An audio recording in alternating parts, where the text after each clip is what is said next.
तो सभी लोग को लिए। हाँ, हाँ जी। सब लोग जुड़ जाइए। ठीक है, चलिए शुरू करते हैं। ठीक, तो सभी लोग को वेरी वेरी गुड इवनिंग। ठीक है, हम लोग सेशन शुरू करते हैं। ठीक है, तो आज हम लोग, ठीक है, आज हम लोग जो आपके यूनिवर्सिटी में, ध्यान दीजिए, जो आपकी यूनिवर्सिटी है, उस यूनिवर्सिटी में, ठीक है, जो ऑब्जेक्टिव क्वेश्चन का एक नया प्रारूप इस कोरोना वायरस की वजह से आया है। ठीक है ना, इस कोरोना की वजह से आया है, तो आपका चूंकि ऑब्जेक्टिव कर दिया गया है, तो चलिए हम लोग आज उसी ऑब्जेक्टिव पैटर्न पे हम लोग क्वेश्चन पढ़ें। ठीक है ना, तो सब लोग फटाफट जुड़ जाइए, चलिए स्टार्ट करते हैं। ठीक है, तो हम लोग यहाँ बात चैप्टर वाइज करेंगे। ठीक है, हम लोग यहाँ बात जो करने वाले हैं वो बात करने वाले हैं चैप्टर वाइज। ठीक है ना, वन बाय वन हम एक एक चैप्टर को लेते जाएंगे और उनके जैसे जैसे क्वेश्चन बनेंगे हम लोग डिस्कस करते जाएंगे। ठीक है, तो चलिए शुरू करते हैं। ठीक है, चलिए हम लोग शुरू करते हैं। तो हमारा जो टॉपिक होगा, ध्यान दीजिए। ठीक है, सबसे पहले हम लोग पहले चैप्टर की बात करेंगे। ठीक है, सबसे पहले हम लोग पहले चैप्टर का डिस्कशन करेंगे। ठीक है, और पहले चैप्टर में हम डिस्कस करेंगे एलजेब्रा की। ठीक है ना, मॉडर्न एलजेब्रा। ठीक है, जो आपके बुक में क्या है, जो आपके बुक में पेपर फर्स्ट है, और यही आपके बुक में लिखा गया है क्या, एब्स्ट्रैक्ट कर दीजिए, एब्स्ट्रैक्ट एलजेब्रा। ठीक है ना, ये हम यहीं से शुरू कर रहे हैं। ठीक है, तो जो पहला पेपर है, ध्यान दीजिए, इस पहले पेपर में ध्यान देने की बात है, यानी जो पहला पेपर है उस पहले पेपर का हम एक चैप्टर ले रहे हैं। ठीक है ना, मैं क्या कर रहा हूं, जो पहला चैप्टर है यानी पहला पेपर है, उस पहले पेपर का एक चैप्टर मैं ले रहा हूं। ठीक है, तो हम लोग स्टार्ट कर रहे हैं एब्स्ट्रैक्ट एलजेब्रा। ठीक है, सब कुछ आप पढ़े हुए हैं। ठीक है, और मैं उसका एक चैप्टर ले रहा हूं। ठीक है, और ये हमारे पास है सिस्टम ऑफ लीनियर इक्वेशन। ठीक है, वहां से स्टार्ट कर रहा हूं जहां से आपको दिक्कत ना हो। तो हमारा ये पहला है एक चैप्टर, देखिए। ठीक है, चैप्टर है हमारे पास क्या, जो चैप्टर है वो है हमारे पास क्या, सिस्टम ऑफ लीनियर। ठीक है, सिस्टम ऑफ लीनियर इक्वेशन। ठीक है, सिस्टम ऑफ लीनियर इक्वेशंस का कंफर्म है। तो ध्यान दीजिए, हमारे पास जो चैप्टर है वो है सिस्टम ऑफ लीनियर इक्वेशन। ठीक है, जो हमारे पास चैप्टर है, हम इस चैप्टर की बात करेंगे, सिस्टम ऑफ क्या, लीनियर इक्वेशन की, सिस्टम ऑफ लीनियर इक्वेशन। ठीक है, तो चलिए मैं इस बार सबसे पहले ये जो चैप्टर है, इस चैप्टर में क्या क्या था सब आपको एक बार रिकॉल करा देता हूं। ठीक है, और रिकॉल कराने के बाद मैं क्वेश्चन पे आता हूं। ठीक है ना, तो ध्यान दीजिए, यह जो चैप्टर है, इस चैप्टर में दो बातें हैं। ये जो चैप्टर है सिस्टम ऑफ लीनियर इक्वेशन, ध्यान दीजिए, मैं एक बार इसका रिवीजन करा रहा हूं। ठीक है ना, मैं आपको इसका एक बार रिवीजन करा दे रहा हूं। दोनों टॉपिक दो ही टॉपिक हैं, और रिवीजन के बाद इसका ऑब्जेक्टिव क्वेश्चन शुरू कर रहा हूं, कैसे क्वेश्चन आ सकता है आपके एग्जाम में और कैसे कैसे बन सकता है। ठीक है, चलिए देखते हैं। पहला होता है, यानी जो इसका पहला पार्ट है, इसको हम लोग कहते हैं सिस्टम ऑफ, ये हमारे पास होता है सिस्टम ऑफ क्या, होमोजीनियस, होमो, सिस्टम ऑफ क्या, होमोजीनियस।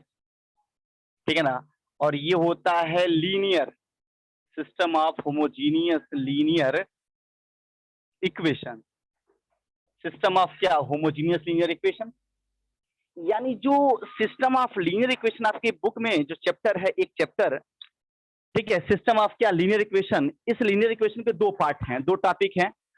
एक टॉपिक है सिस्टम ऑफ क्या, होमोजीनियस लीनियर इक्वेशन, और एक जो टॉपिक है यह हमारे पास क्या है, जो दूसरा पार्ट है वह हमारे पास क्या है, सिस्टम ऑफ क्या, non homogeneous, system of non homogeneous, ठीक है ना। सिस्टम ऑफ नॉन होमोजीनियस क्या, ये हो गया लीनियर, ठीक है, इक्वेशन। तो दो तरह के टॉपिक हमारे पास हैं। आपके पास इस चैप्टर में दो तरह के टॉपिक हैं, ठीक है। इन दोनों टॉपिक से क्वेश्चन आपके यहाँ बनेगा, ठीक है। यह बहुत आसान है, ठीक है, आप पढ़े भी हैं, सब कुछ जानते हैं A to Z, ठीक है, मैंने ही आपको पढ़ाया है, ठीक है, तो आप सारी चीज जानते हैं। तो चलिए इसको स्टार्ट करते हैं। तो सिस्टम ऑफ जो होमोजीनियस लीनियर इक्वेशन होता है, सिस्टम ऑफ जो होमोजीनियस होता है, सिस्टम ऑफ होमोजीनियस, उसको जो हम लोग लिखते हैं किससे, यह होता है AX बराबर क्या, 0, ठीक है ना, और यह होता है AX बराबर क्या लिखते हैं हम लोग, B। याद करिए, हम लोग जो पढ़े हैं सिस्टम ऑफ क्या, एक पढ़े हैं होमोजीनियस, और एक पढ़ा गया है सिस्टम ऑफ क्या, सिस्टम ऑफ नॉन होमोजीनियस। तो सिस्टम ऑफ होमोजीनियस की बात करें, होमोजीनियस की, तो ये हुआ AX बराबर 0, समझ रहे हैं ना। System of homogeneous linear equation, AX बराबर क्या है, 0, और एक है हमारे पास सिस्टम ऑफ क्या, नॉन होमोजीनियस, ये हो गया AX बराबर B, ठीक है भाई। तो ये हम दो टॉपिक, इसमें क्या क्या होता है मैं यहाँ लिख रहा हूँ, और इसके बाद मैं आगे बढ़ूंगा, इस पे क्वेश्चन बताऊंगा।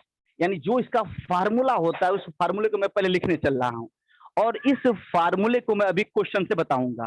क्लियर है, इस फार्मूले पर कैसे क्वेश्चन बनेगा मैं आपको बताऊंगा। तो चलिए जरा देखिए, जरा एक बार कमेंट करिए, इतनी बातें क्लियर है क्या, जरा एक बार आप लोग कमेंट कर दीजिए, इतनी बात स्पष्ट है क्या।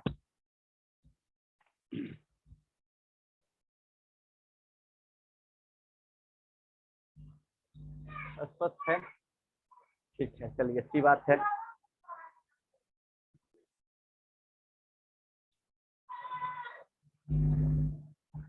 चलिए ठीक है, वेरी गुड। हाँ, तो जरा से भी अब आपको दिक्कत नहीं होगी, बिल्कुल दिक्कत नहीं होगी, आप निश्चिंत रहिए, जरा सी भी ऑब्जेक्टिव क्वेश्चन आपको जरा से भी दिक्कत नहीं होगी, निश्चिंत रहिए आप। चलिए देखते हैं, ठीक है ना, कैसे होने वाला है। चलिए, तो जो system of homogeneous linear equation, इसको लिखते हैं AX बराबर 0, और सिस्टम ऑफ नॉन होमोजीनियस क्या है, AX बराबर B, या AX बराबर 0 और AX बराबर B। अगर आपको याद हो तो AX बराबर 0 में राइट हैंड साइड हमेशा जो कांस्टेंट होता है वो हमेशा 0 होता है, और EX बराबर B में क्या होता है, राइट हैंड साइड कम से कम एक ऐसा वैल्यू मिले जो क्या हो, नॉन जीरो हो। अभी आगे आगे एग्जांपल देखेंगे आप, ठीक है ना। चलिए, अब इसमें क्या होते हैं, दो केस होते हैं, अगर आपको याद हो, ठीक है। एक होता पहला केस, मैं लिख के भी दिखा देता हूं आपको। पहला केस ये होता है, ध्यान दीजिएगा, पहला केस ये होता है, ठीक है। फर्स्ट केस समझिए, फर्स्ट ये होता है इफ, पहला केस इफ, ध्यान दीजिएगा, फर्स्ट केस में ये होता है रैंक ऑफ ए बराबर क्या हो जाए n, यानी उस मैट्रिक्स का जो रैंक होता है, ये जो मैट्रिक्स अभी देखेंगे क्वेश्चन, इस मैट्रिक्स का जो रैंक होता है n क्या है, याद होगा आपको, ये होता है नंबर ऑफ क्या, वेरिएबल्स। वेरिएबल्स का मतलब, अरे जो वेरिएबल है, चर राशियां हैं, नंबर ऑफ क्या, वेरिएबल्स, मतलब XYZ कितने हैं। यानी रैंक ऑफ ए बराबर n हो जाए, रैंक ऑफ ए n हो जाए, और या इसी का मतलब है दैट इज, ध्यान दीजिएगा, यह डिटर्मिनेंट ए क्या हो जाए, ए का जो डिटर्मिनेंट है वो क्या हो जाए भैया, 0 हो जाए। आगे ऑब्जेक्टिव क्वेश्चन में मैं नहीं, ये नॉन जीरो, सॉरी, ये क्या होगा, नॉन जीरो। पहला केस चल रहा है ना, देखिए, पहला केस ये है कि ए का रैंक नंबर ऑफ वेरिएबल के क्या हो जाए, बराबर हो जाए। यानी जो मैट्रिक्स इसमें होगा उसका रैंक नंबर ऑफ वेरिएबल के बराबर हो जाए, चाहे डिटर्मिनेंट क्या हो जाए, नॉन जीरो। डिटरमिनेंट क्या हो जाए, नॉन जीरो, डिटरमिनेंट क्या हो जाए, नॉन जीरो, यानी ए का रैंक वेरिएबल के बराबर हो या डिटरमिनेंट क्या हो हमारा, नॉन जीरो हो। अगर ऐसा हो जाए तो अगर आपको याद, यही इसी से क्वेश्चन आएगा, ध्यान दीजिए, अभी मैं लगवा के दिखाता हूं आपको, बिल्कुल दिमाग में इसको कह सकते हैं एकदम एकदम दिमाग में इसको बैठा लीजिए, ठीक है ना, दिमाग में एकदम इसको बैठा लीजिए। अगर ऐसा हो जाए यानी रैंक ऑफ ए बराबर क्या हो जाए, या तो एन हो जाए या तो डिटरमिनेंट नॉन जीरो हो जाए, तो उस केस में जो सिस्टम होगा उसके पास कौन सा सोल्यूशन होगा, यूनिक सोल्यूशन होगा। यूनिक सोल्यूशन जिसको हम जीरो सोल्यूशन कहते हैं, ट्रिवियल सोल्यूशन। क्लियर है? दिस इंप्लाई, अगर ऐसा हुआ, दिस इंप्लाई क्या होगा, एक्स बराबर जीरो हैज ए क्या, यूनिक सोल्यूशन। यही नाम देगा, भी अब क्वेश्चन आएगा तो यूनिक सोल्यूशन, या इसी को दूसरे तरह से, यानी यूनिक सोल्यूशन लिखा है ना, यूनिक सोल्यूशन, इसी को अंग्रेजी में दूसरे तरह से लिखेगा, इसको बोलते हैं trivial solution. Trivial trivial solution or zero solution, or zero solution, ठीक है। दैट इज एक्स बराबर जीरो इज क्या होगा, only solution, is only solution, यानी अकेला यही ओनली सोल्यूशन, यानी बस केवल और केवल यही सोल्यूशन होगा।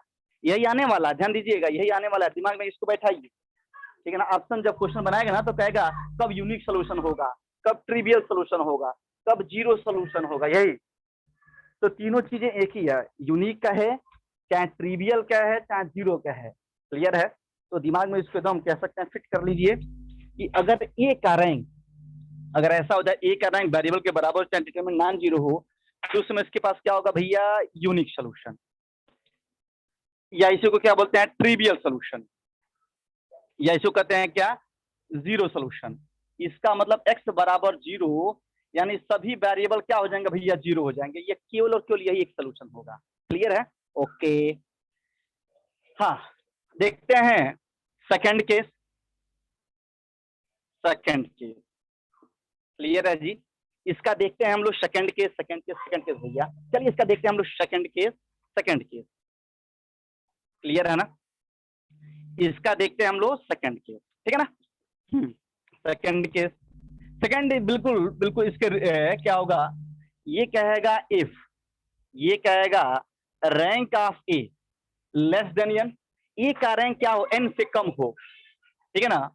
इसका मतलब है दैट इज, अगर वो क्या हो, जितने हमारे पास क्या है इक्वेशन है उतने ही अगर वेरिएबल हैं तो उसमें डिटरमिनेंट भी निकल सकता है, दैट इज डिटरमिनेंट ए क्या हो, यह जीरो हो जाए। भाई डिटरमिनेंट हम तभी निकाल पाते हैं जब क्या होगा, डिटरमिनेंट हम तभी निकाल सकते हैं जब क्या होगा, रो की संख्या और कॉलम की संख्या क्या हो, बराबर हो, अगर ऐसा हो जाए। क्लियर है ना? इफ दिस, एक मिनट थोड़ा सा हाईलाइट कर दूं इसको, इफ दिस, अगर ऐसा हो जाए, क्लियर है, ठीक है, जरा बताइए यहां तक ठीक है भाई?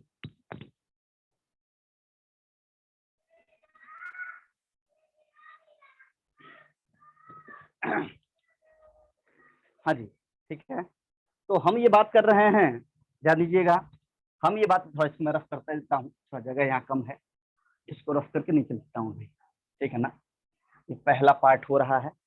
अगर ऐसा हो जाए, अगर ऐसा हो जाए ए का रैंक वेरिएबल से कम हो जाए, चाहे डिटरमिनेंट क्या हो जाए, जीरो हो जाए। क्लियर है? ये हमारा पहला पार्ट चल रहा है, सिस्टम ऑफ क्या, ये है होमोजीनियस, क्या उसी को हम बात कर रहे हैं। अगर ऐसा हो जाए तो दिस इंप्लाई क्या होगा, ए एक्स बराबर जीरो हैज, ठीक है, हैज क्या, या यूनिक हैज इनफाइनाइट लिख दिया यहाँ पे, इनफाइनाइट नंबर ऑफ क्या, सॉल्यूशन, इनफाइनाइट नंबर ऑफ क्या, सॉल्यूशन।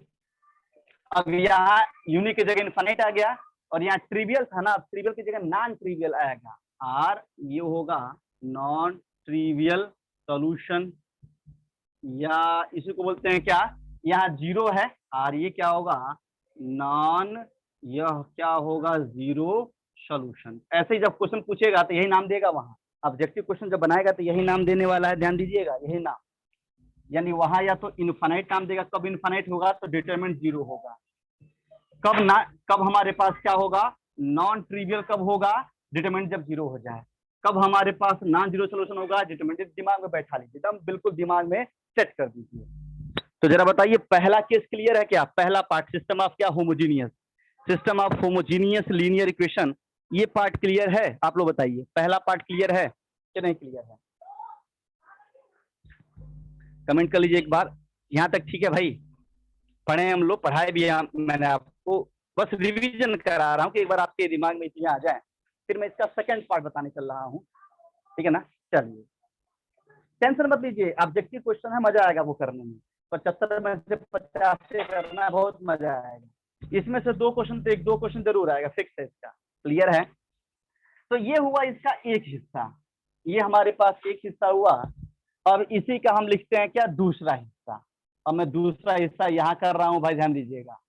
जो दूसरा हिस्सा है मैं यहाँ लिख रहा हूँ, जो इसका सेकेंड पार्ट है। क्लियर है? जो इसका क्या है, सेकेंड पार्ट है। सेकेंड पार्ट क्या है? सेकेंड पार्ट ये है, सिस्टम ऑफ, ध्यान दीजिएगा, सिस्टम ऑफ क्या, नॉन होमोजीनियस,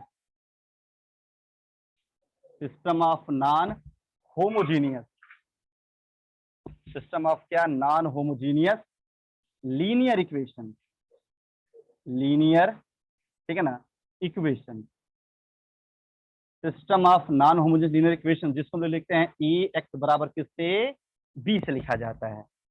यानी सिस्टम ऑफ क्या होता है, non homogeneous linear equation, system of non homogeneous linear equation, ठीक है ना? तो सबसे पहले system of non homogeneous linear equation जो ये हम पढ़ने चल रहे हैं, तो इसमें सबसे पहले एक थ्योरम आता है। इस थ्योरम पर भी कैसे क्वेश्चन बनेगा मैं आपको आगे बताने वाला हूँ, घबराइए नहीं। बस एक बार रिकॉल कर लीजिए कैसे हो रहा है, फिर हम क्वेश्चन की बात करेंगे। ठीक है, ये क्या होता है, लिखते हैं यहाँ पे, थ्योरम ये होता है, the necessary and sufficient, necessary and sufficient condition for the necessary and sufficient condition for existence, मतलब होने के लिए, existence of solution, the necessary and sufficient condition, ठीक है, for existence of solution of Ex बराबर बी इज, अगर आपको याद हो, यानी Ex बराबर बी के पास सोल्यूशन कब होता है, अगर आपको याद हो, तो वो होता है ए का रैंक, और ये जो मैट्रिक्स ए है इसमें एक बी का कॉलम जोड़ देते हैं, ये जो मैट्रिक्स ए है इसी में एक बी का कॉलम जोड़ देते हैं, तो नया मैट्रिक्स ए बी बन जाता है। इसको बोलते हैं आगुमेंटेड मैट्रिक्स, इसका नाम होता है आगुमेंटेड मैट्रिक्स। यानी ए का रैंक और ई बी का रैंक क्या हो जाना चाहिए, बराबर, तो कहते हैं वो सिस्टम क्या होगा, ठीक है, उसके पास सोल्यूशन होगा। ठीक है, the necessary and sufficient condition for the existence of solution, ठीक है ना, या ए का रैंक और ए बी का रैंक बराबर हो, चाहे इसी को बोलते हैं कंसिस्टेंट भी कहा जाता है।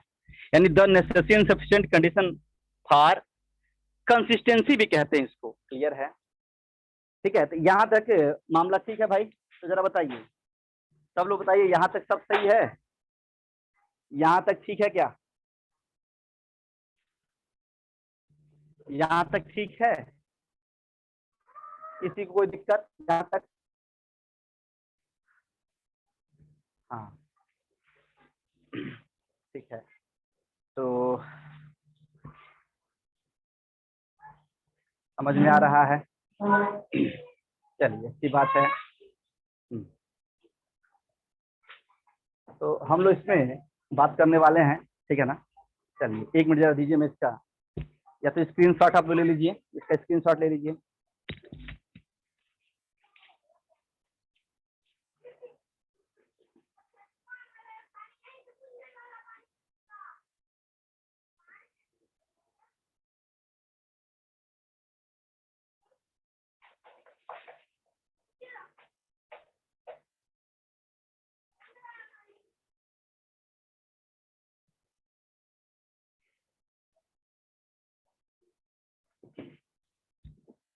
हाँ जी, चलिए हो गया होगा स्क्रीनशॉट। चलिए कोई बात नहीं, मैं भेज दूंगा, कोई बात नहीं, मैं भेज दूंगा, घबराइए नहीं आप लोग। नहीं आ रहा है स्क्रीनशॉट, कोई दिक्कत नहीं, चीजों को बस समझिए आप, बस यहाँ देखिए ध्यान से, मैं वो सारी चीजें आपको प्रोवाइड कर दूंगा, निश्चिंत रहिए। चलिए इसी में थोड़ा सा आगे बढ़ते हैं। अब ये जो थ्योरम मैंने लिखा, इसी का एक और तरीके से लिखा जाता है, ठीक है। जो system of non homogeneous linear equation है, उसको लिखने का एक और तरीका है, उसको देखिए, ठीक है। इसी को ऐसे लिखा जाता है, जो हमने लिखा है उसी को मैं आर करके दूसरे शब्दों में लिख रहा हूं, जिससे कि आपको समझ में आए, ठीक है। चलिए देखिए, आर करके जो हम लिखे थे उसी को आर करके मैं लिख रहा हूं। ये होता आर करके लिखा जाता है the system of non homogeneous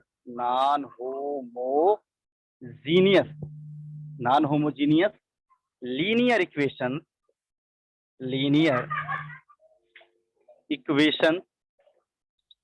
the system of non homogeneous linear equation, वो क्या होता है, ए एक्स बराबर बी इज, एक नया नाम आता है कंसिस्टेंट। पढ़े आप लोग, कंसिस्ट पढ़ चुके हैं। कंसिस्टेंट, कंसिस्टेंट का मतलब क्या होता है, सॉल्यूशन का होना।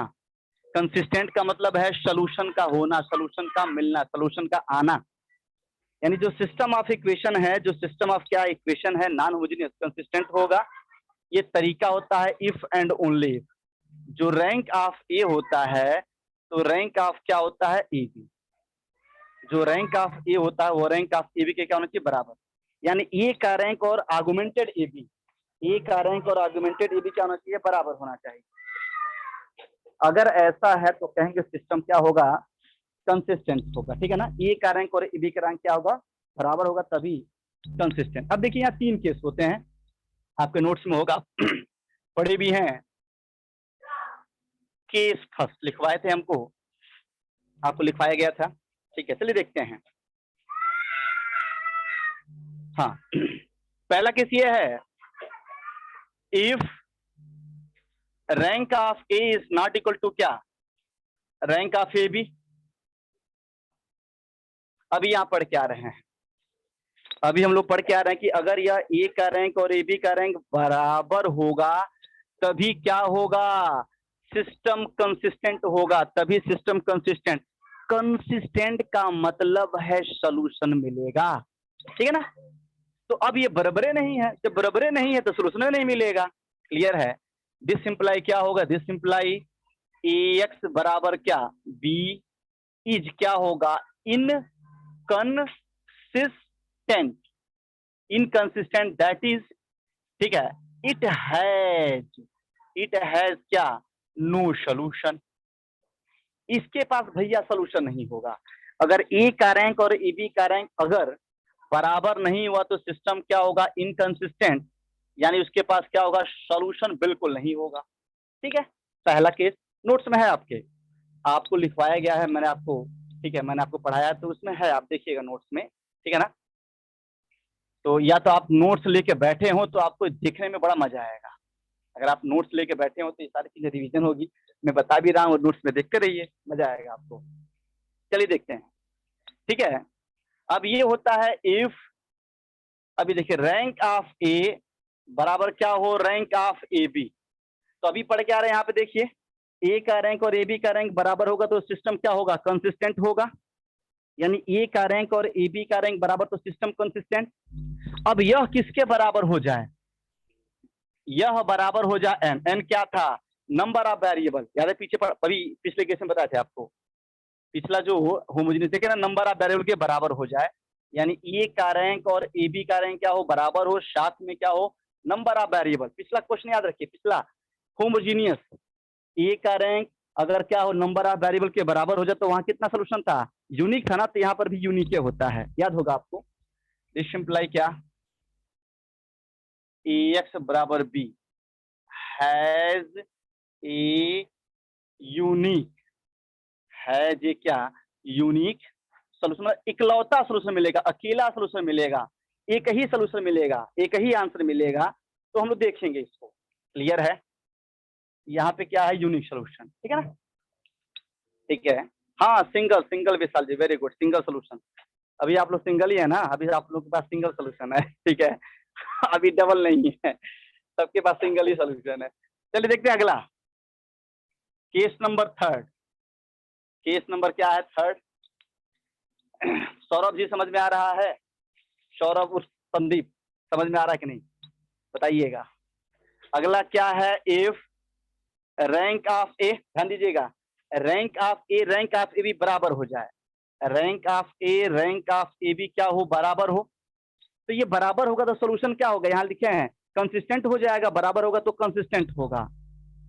और जब ये n के बराबर हुआ तो यूनिक सोल्यूशन, और जब ये n से कम हो जाएगा, n से कम हो जाएगा, अगर ऐसा हो जाए नंबर ऑफ वेरिएबल से कम हो जाए, ठीक है ना, तो दिस सिंप्लाई क्या? ax बराबर b हैज एन क्या? इनफाइनाइट, ठीक है ना, number of solution, infinite number of क्या? सोल्यूशन। ये क्या होगा? इनफाइनाइट नंबर ऑफ क्या रखेगा? सोल्यूशन रखेगा। इनफाइनाइट नंबर ऑफ क्या रखेगा? सोल्यूशन। ठीक है।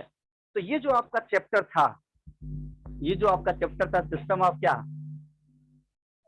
सिस्टम ऑफ लीनियर इक्वेशन, ठीक है ना। यह जो चैप्टर था सिस्टम ऑफ क्या? लीनियर इक्वेशन, उसमें सारे टॉपिक हो गए। यही टॉपिक था, अगर आपको याद है, यही टॉपिक हम लोग पढ़े थे, ठीक है। यही चीज पढ़े थे हम लोग, इतना हम लोग पढ़े थे। अब इसी में जो थ्योरी थी, थ्योरी हो गई, जो थ्योरी थी वो थ्योरी कंप्लीट। तो यहां तक जरा आप लोग एक बार कमेंट कर दीजिए, यहां तक मामला फिट है? यहां तक समझ में आया क्या? अगर आया तो मैं क्वेश्चन बताना शुरू करूं, ऑब्जेक्टिव, जरा बताइए। हाँ जी, सबका कमेंट अच्छा आ रहा है, यस यस। कोई नो वाला भी तो कर सकते हैं भाई, कोई अगर नो वाला भी है तो वो भी कमेंट करे, नहीं समझ में आएगा तो बताया जाएगा। शर्माने की और घबराने की और परेशान होने की बिल्कुल जरूरत नहीं है, बिल्कुल बेहिचक पूछिए और खूब पूछिए, ठीक है ना। चलिए ठीक है, थोड़ा गर्मी ज्यादा है आज, ठीक है। हाँ चलिए देखते हैं, देखते हैं आपके लिए ऑब्जेक्टिव का पहला क्वेश्चन, ठीक है ना। अरे बिल्कुल अजीत जी, निश्चिंत रहिए, सबको मिलेगा, आराम से इसको पढ़िए, कोई टेंशन नहीं है, ठीक है। क्लास में रहिए, शानदार, इसका कोई चार्ज नहीं है आपके लिए, फ्री ऑफ कॉस्ट, ठीक है ना। ये बिल्कुल फ्री ऑफ कॉस्ट है, इसमें कोई चार्ज नहीं। जो लोग पढ़ना चाहते हैं, जो भी पढ़ना चाहते हैं सब पढ़ सकते हैं, क्लियर है। नहीं, अगर मैं फैन ऑन कर दूंगा तो थोड़ी सी मामला गड़बड़ हो जाएगा। फैन ऑन करूंगा तो थोड़ा सा मामला, इसी वजह से मैं फैन बंद किया मैंने, ठीक है। इसे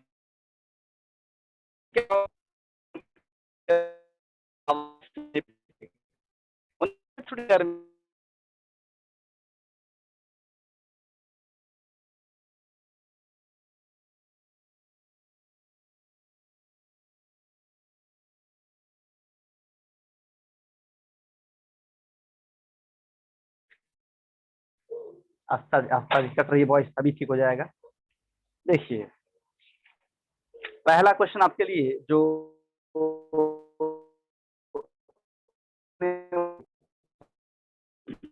वो अगर उसको पढ़ना आता है, अरे ठीक है, गर्मी होने से इतना देखिए। हाँ चलिए देखते हैं, ठीक है। मैं क्वेश्चन आता हूँ, आपके बुक से निश्चित रहिए, कैसे वो पूछ सकता है क्वेश्चन, वो क्या, ठीक है ना। चलिए देखिए, ठीक है ना, क्वेश्चन नंबर फर्स्ट, ठीक है ना, पहला क्वेश्चन ये रहा आपकी स्क्रीन पे, ठीक है।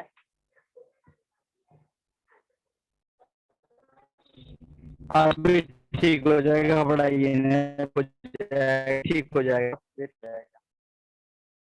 एक सेकंड, हाँ नेटवर्क,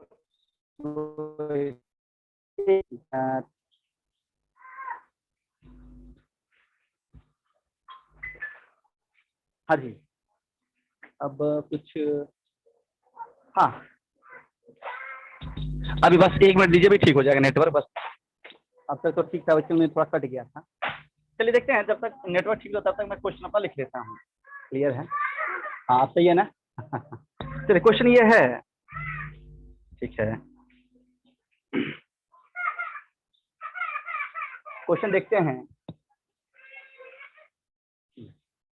अब ठीक है, लिखेंगे पहला क्वेश्चन, द सिस्टम ऑफ, ध्यान दीजिए पहला क्वेश्चन मैं आपके लिए ला रहा हूँ, पहला क्वेश्चन आपके लिए मैं बना रहा हूँ, आप भी बना सकते हैं, बड़ी दिक्कत नहीं है, बहुत आसानी से बना सकते हैं। The system of linear equation, the system of linear equation, the system of linear equation में लिख रहा हूँ यहाँ पे x प्लस क्या 3y माइनस 2z बराबर 0, ठीक है ना?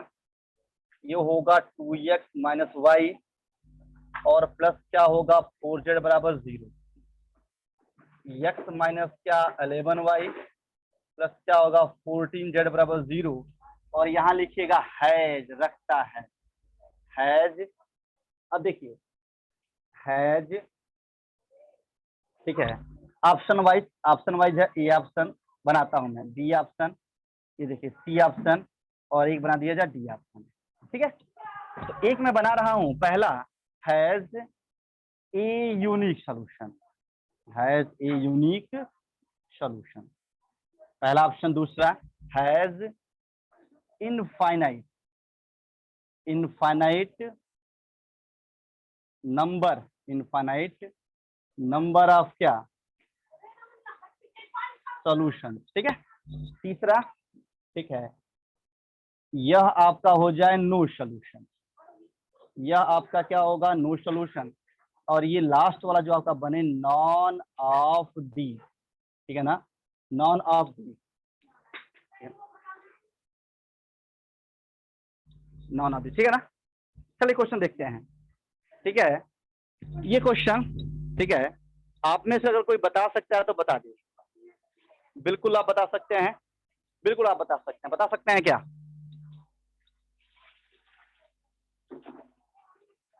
ठीक ठीक ठीक, सौम्या जी, आप लोग में से कोई इसका आंसर बता सकता है? ठीक है, ये हमारे पास शालिनी जी ए ऑप्शन, अच्छा यूनिक ऑप्शन। चलिए देखते हैं, चलिए देखते हैं हम लोग, आदर्श जी ये ऑप्शन।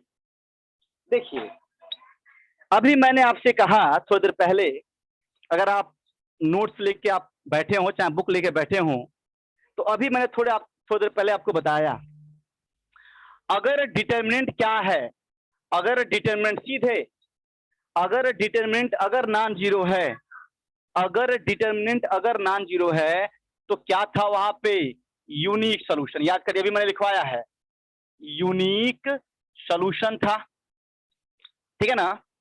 अगर डिटर्मिनेंट क्या है नॉन जीरो है तब यूनिक सॉल्यूशन होगा, और अगर क्या है डिटर्मिनेंट अगर जीरो है तो उस समय क्या होगा इनफाइनाइट सॉल्यूशन। अभी मैंने लिखवाया है, अभी मैंने आपको लिखवाया भी है इनफाइनाइट सॉल्यूशन। तो ध्यान दीजिए, डिटर्मिनेंट अगर नॉन जीरो है तो यूनिक, डिटर्मिनेंट अगर जीरो है तो क्या होगा इनफाइनाइट। क्लियर है? तो यहाँ डिटर्मिनेंट हम सीधे बता देंगे, ठीक है ना, तो इसको करके देखते हैं।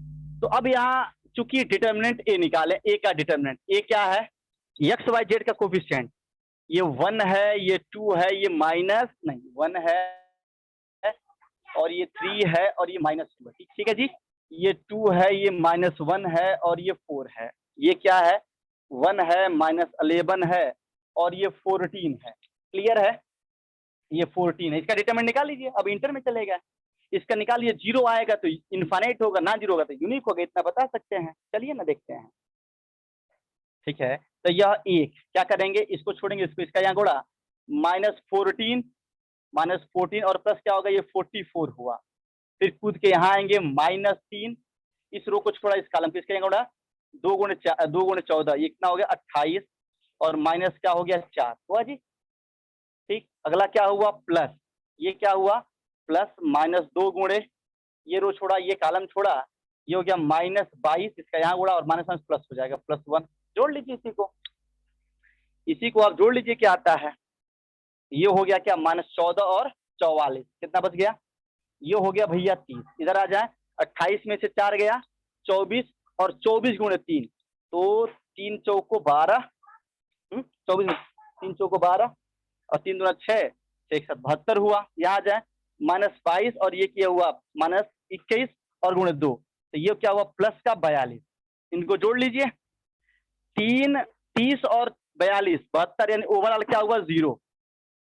डिटरमिनेंट क्या हुआ 0। अरे शालिनी जी डिटरमिनेंट निकालिए ना, बस डिटरमिनेंट तो निकालिए। और यहाँ देखिए डिटरमिनेंट अगर 0 है तो ये इनफाइनाइट नंबर ऑफ सोल्यूशन होगा, और डिटरमिनेंट अगर नॉन 0 है तो यूनिक होगा। इतना तो कोई भी कर लेगा, इतना तो इंटर वाला भी कर लेगा भाई। डिटरमिनेंट तो निकालना है, डिटरमिनेंट यहाँ निकालिए, समझ रहे हैं, डिटरमिनेंट को यहाँ निकालिए, और निकालने के बाद देखिए क्या आ रहा है।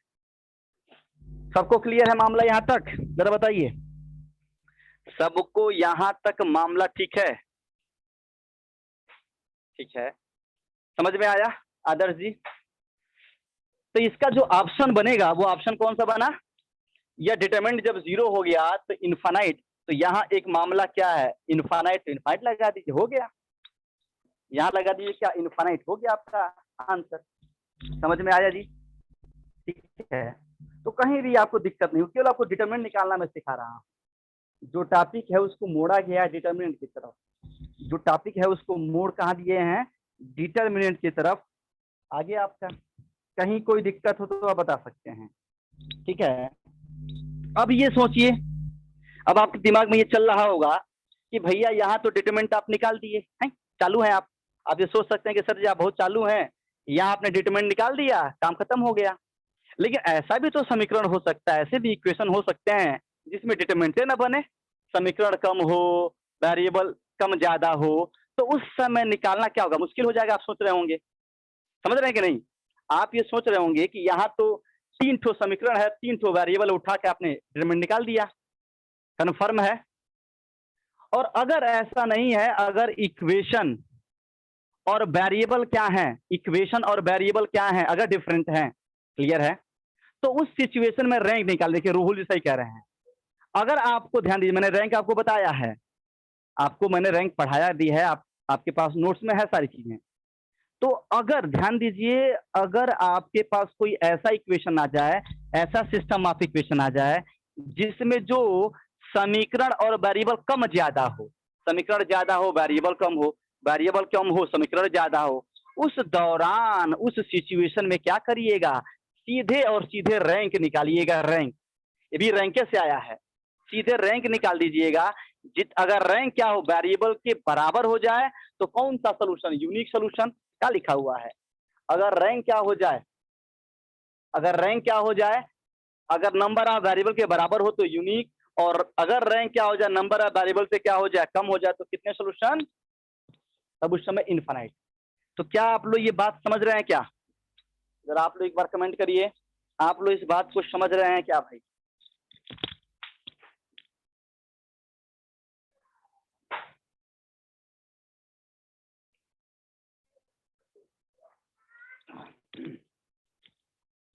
हाँ जी, मजा आ रहा है, ठीक है, ठीक है, रैंक निकालना, ठीक है, रैंक निकाल दीजिएगा उस समय, ठीक है। तो रैंक आपको बताया गया है, ठीक है ना, ठीक है। अरे रैंक नोट्स में देख लीजिए, नोट्स में आपको रैंक मिल जाएगा, रैंक कैसे निकालते हैं, ठीक है। तो ये हमारे पास सिस्टम ऑफ क्या था, होमोजीनियस पे क्वेश्चन। एक क्वेश्चन और देखिए, एक क्वेश्चन और देखिए, चलिए अगला क्वेश्चन देखते हैं। एक अगला क्वेश्चन देखिए जो आपके एग्जाम के लिए इंपॉर्टेंट है, इंपॉर्टेंट है, पूछा भी गया है। चलिए आज के लिए दूसरा प्रश्न आपकी स्क्रीन पर ये रहा। चलिए केबीसी खेलते हैं हम लोग। दूसरा क्वेश्चन, इन क्वेश्चंस को पढ़ लीजिएगा, इनको एक बार कॉपी में लिख लीजिएगा, अलग एक तो 10 रुपए कॉपी खरीद लीजिएगा, अलग क्या करेगा 10 रुपए की 15 रुपए की कॉपी खरीद लीजिएगा, उसका एक अलग नोट बना लीजिएगा, ठीक है ना। चलिए देखिए दूसरा क्वेश्चन ये है,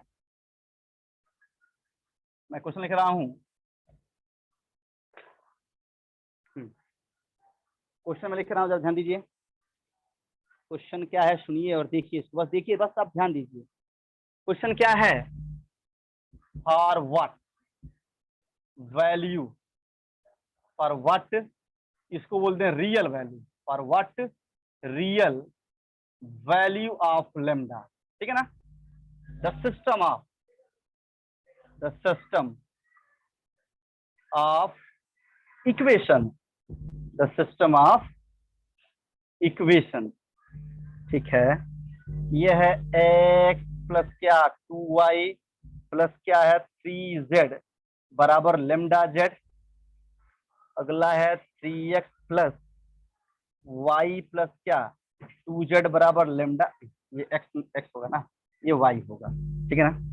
ये होगा 2x plus 3y plus z बराबर क्या लेमडा जेड। हैव, ठीक है ना, हैव, ठीक है, हैव, यानी ये क्या है, forward real value of lambda the system of equation have non zero solution. The value of, ऐसे लिखते हैं, थोड़ा क्वेश्चन चेंज करते हैं, ऐसे लिखते हैं the real value of lambda, the real value of lambda, ठीक है, थोड़ा चेंज करता हूँ, फॉर विच, ऐसे लिखते हैं the real value of lambda for which lambda, the real value of lambda, थोड़ा सेंटेंस ठीक करता हूँ, फॉर विच, ठीक है ना, द सिस्टम,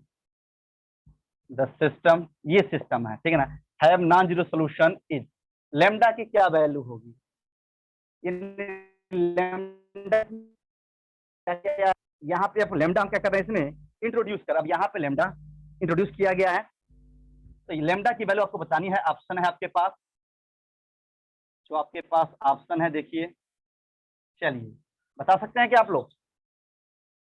बहुत बढ़िया, चाल लीजिए, वेरी गुड, समझ में आ रहा है, ठीक है, बहुत बढ़िया, बहुत बढ़िया। नोट्स में है ये, बिल्कुल बिल्कुल बता भी रहे, नोट्स में है। नोट्स में क्वेश्चन देखिए, उसी क्वेश्चन को मैं मॉडिफाई कर रहा हूँ, आप भी बना सकते हैं, बड़ी बात नहीं है, उसी नोट्स में बना दे रहा हूँ, उसी किताब से आप भी बना सकते, कुछ करना ही नहीं है, आसान है, ठीक है। तो हम लोग क्या करेंगे इसमें, अगर करना है तो क्या किए हैं हम लोग, अगर ये देखिए यहाँ ध्यान दीजिए, ठीक है। अब ये देखिए, ये जो क्वेश्चन है यहाँ क्या है, नॉन जीरो सोल्यूशन की बात करता है, ये क्या करता है, non zero solution. Non zero solution का मतलब, नॉन जीरो सोल्यूशन का मतलब क्या, इनफाइनाइट सोल्यूशन, उसी को नॉन जीरो सोल्यूशन कहते हैं, नॉन ट्रिवियल सोल्यूशन कहते हैं।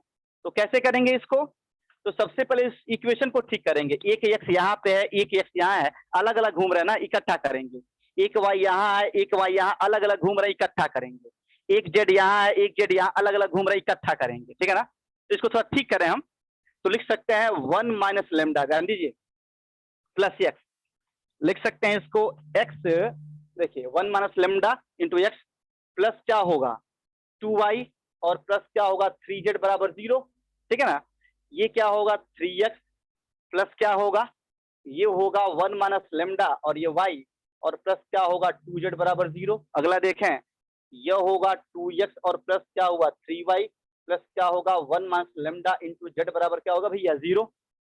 तो ये सिस्टम ऑफ इक्वेशन क्या बन गया, ax बराबर क्या हो गया 0, ठीक है ना। अगर हमको इसका क्या चाहिए, अगर हमको इसका नॉन जीरो सोल्यूशन चाहिए, नॉन ट्रिवियल सोल्यूशन चाहिए, इनफाइनाइट सोल्यूशन चाहिए, तो लिखेंगे for non trivial solution, for non trivial solution कहें या नॉन जीरो, और नॉन जीरो क्या कहें सोल्यूशन कहें, और क्या कहें इसको बोले क्या or, for non trivial solution or, ये होगा इनफाइनाइट सोल्यूशन। इनफाइनाइट सोल्यूशन क्या होगा भैया, इसका जो डिटर्मिनेंट है भैया ये 0 हो जाएगा, है इसका डिटर्मिनेंट 0 हो जाएगा। अभी पढ़ के आ रहा है, लिखवाया मैंने, अभी जस्ट लिखवाया है, 1 माइनस लेमडा, यह 2 हुआ 3 हुआ, यह 3 हुआ, ये 1 माइनस लेमडा हुआ, ये 2 हुआ, यह 2 हुआ, ये 3 हुआ, और 1 माइनस लेमडा बराबर 0। अब ये तो बच्चों वाला हो गया, अब ये बच्चों वाला हो गया, आप जब घर पे इसको सॉल्व करेंगे तो लेमडा की 3 वैल्यू निकलेगी, लेमडा की कितनी वैल्यू निकलेंगी? 3 वैल्यू। लेकिन हमको लेमडा की कैसी वैल्यू चाहिए? रियल वैल्यू चाहिए, रियल वैल्यू।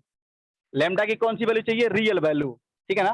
तो जब आप घर पे इसे हल करिएगा तो लेमडा की कौन सी वैल्यू आएगी? 6।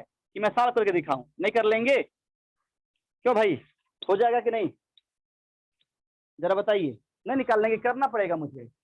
3 ठो वैल्यू निकलेगा, 2 ठो कॉम्प्लेक्स निकलेगा, 1 ठो रियल निकलेगा। रियल पूछ रहा है, कर लीजिएगा इसको। समझ रहे हैं कि नहीं? क्लियर है कि इसका आंसर 6 आएगा, तो ऑप्शन नंबर क्या होगा? सी।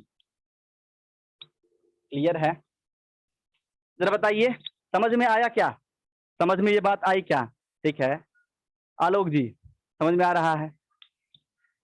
टफ लग रहा है क्या भाई आप लोगों को? जरा बताइए, टफ लग रहा है ऑब्जेक्टिव या आसान लग रहा है?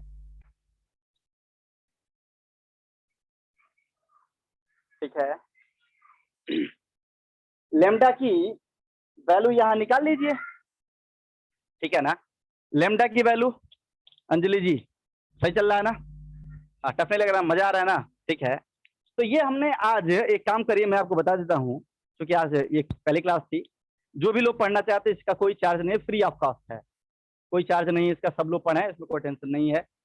अब मैं कल आपकी क्लास लूंगा, ठीक है? अगली क्लास मेरी जब होगी तो मैं कुछ और क्वेश्चन लेके प्रकट होऊंगा। ठीक है? ठीक है, तो कल अब इसकी क्लास होगी। ठीक है ना? कल इसकी क्लास होगी और यहाँ तक आप लोग पढ़ के आइए।